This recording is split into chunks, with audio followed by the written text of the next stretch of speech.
আচ্ছা, তাহলে আজকে ক্লাসটা আমরা শুরু করি। আজকে ক্লাসে মূলত আমরা ট্রিক্স 11 শিখবো অ্যাজ, অ্যাডজেক্টিভ এবং অ্যাজ। অ্যাডজেক্টিভ জিনিসটা কি? অ্যাডজেক্টিভ হচ্ছে কোনো কিছু দোষ, গুণ, সংখ্যা, অবস্থা, পরিমাণ, পরিমাপ, এগুলো যে বিষয়টাতে বোঝায় সেটাকে আমরা অ্যাডজেক্টিভ বলে থাকি। যেমন মনে করো, রহিম করিমের মতো ভালো, বাঘের মতো শক্তিশালী, ফুলের মতো পবিত্র, লোহার মতো শক্ত। এই কথা বলি না? এটা লোহার মতো শক্ত, বাঘের মতো শক্তিশালী, ফুলের মতো পবিত্র, তাই না? কয়লার মতো কালো, আমরা এরকম কথা বলি না? বলি। তো এই সম্পর্কিত কথা বলতে হলে আমরা এই ট্রিক্সটা ব্যবহার করব। এই ট্রিক্সটা ব্যবহার করে আমরা খুব সহজেই ইংরেজিতে ট্রান্সলেটিং করে দিতে পারি। রহিম বা করিম রহিমের মতো ভালো, এখানে দুইজনই ভালো, মানে কম্পেয়ার করছে, করিম রহিমের মতো ভালো। তাহলে কি হবে? প্রথমে করিম দিতে হবে সাবজেক্ট, করিম ইজ, তারপরে কি অ্যাজ, এরপরে অ্যাডজেক্টিভ। ভালো হচ্ছে অ্যাডজেক্টিভ, ভালোটা কি বলো তো? অ্যাডজেক্টিভ। তাহলে ভালোর ইংরেজি কি? গুড। তারপর আবার কি হবে? অ্যাজ রাহিম। তাহলে করিম ইজ অ্যাজ গুড অ্যাজ রাহিম, মানে হচ্ছে করিম রহিমের মতো ভালো। যদি বলা হয় হেদায়েতুল্লাহ সিয়ামের মতো ভালো, তাহলে কি হবে? Hedayetullah is as good as Siam. কথা বুঝতে পারছো? বুঝতে পারছো? আচ্ছা, তারপরে বাক্যটা দেখি, বাঘের মতো শক্তিশালী। আমরা বলি না, কোনো শক্তিশালী মানুষকে দেখলে আমরা কি বলি? বাঘের মতো শক্তিশালী, তাই না? মানুষটা বাঘের মতো শক্তিশালী, তাই না? আচ্ছা, তাহলে এটা বাক্যের ইংরেজি আমরা কি করব? As strong. স্ট্রং মানে কি? শক্তিশালী না? এটা অ্যাডজেক্টিভ। তাহলে strong, as strong as tiger. Tiger মানে কি? অ্যাজ স্ট্রং অ্যাজ টাইগার, মানে বাঘের মতো শক্তিশালী। তারপর কি আছে? ফুলের মতো পবিত্র। কি হবে? As pure.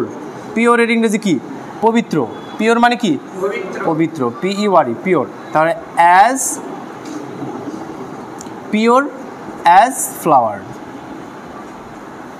As pure as flower মানে কি? ফুলের মতো পবিত্র। ফুলের ইংরেজি কি? ফ্লাওয়ার। তাহলে অ্যাজ পিওর অ্যাজ ফ্লাওয়ার মানে ফুলের মতো পবিত্র। অ্যাজ স্ট্রং অ্যাজ টাইগার মানে কি? বাঘের মতো শক্তিশালী। করিম ইজ অ্যাজ গুড অ্যাজ রহিম, মানে রহিম বা করিম রহিমের মতো ভালো। কথা বুঝতে পারছো? তো এই কথাগুলো আমরা আমাদের দৈনন্দিন জীবনে অনেক ব্যবহার করি। তো এই কথাগুলো ট্রান্সলেটিং করার জন্য আমরা অ্যাজ, এরপরে অ্যাডজেক্টিভ, তারপরে অ্যাজ ব্যবহার করে বাদ বাকি অংশ দিয়ে দিলে হয়ে যাবে। আচ্ছা, এবার আমরা ট্রিক্স নাম্বার 12-এ চলে আসবো।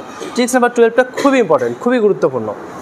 যেমন আমাদের কোনো কিছু করতে সমস্যা নেই, আমাদের কোনো কিছু করতে সমস্যা নেই, এই কথা ব্যবহার করতে গেলে আমরা কি ব্যবহার করব? There is no difficulty. কি ব্যবহার করব? There is no difficulty. বাবার বলো, there is no difficulty. There is no difficulty, এরপরে ভার্বের সাথে আইনজি যুক্ত করে দিলে হয়ে যাবে। যেমন পানি পান করতে সমস্যা নেই, ইংরেজি শিখতে সমস্যা নেই, দৌড়াতে কোনো সমস্যা নেই, আরবি পড়তে কোনো সমস্যা নেই, তাই না? মিথ্যা কথা বলতে কোনো সমস্যা নেই। হবে? কথা হবে?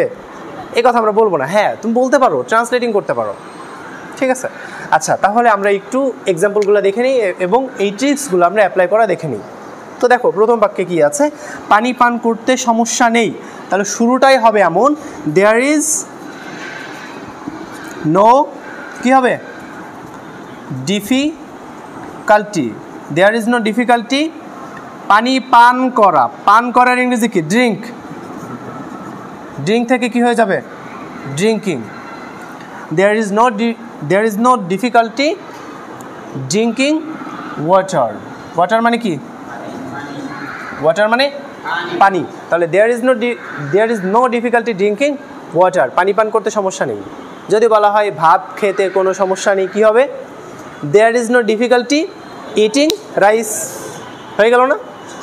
দৌড়াতে কোনো সমস্যা নেই, there is no difficulty running. হাঁটতে কোনো সমস্যা নেই, there is no difficulty walking. লিখতে কোনো সমস্যা নেই, there is no difficulty writing.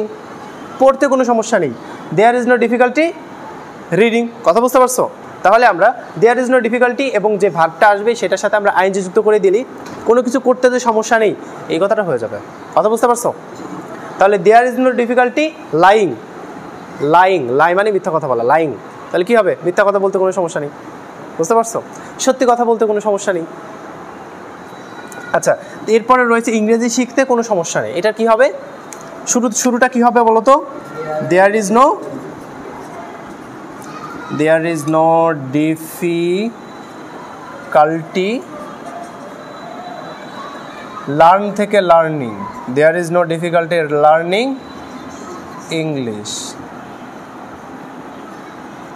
There is no difficulty learning English মানে ইংরেজি শিখতে কোনো সমস্যা নেই। কথা বুঝতে পারছো?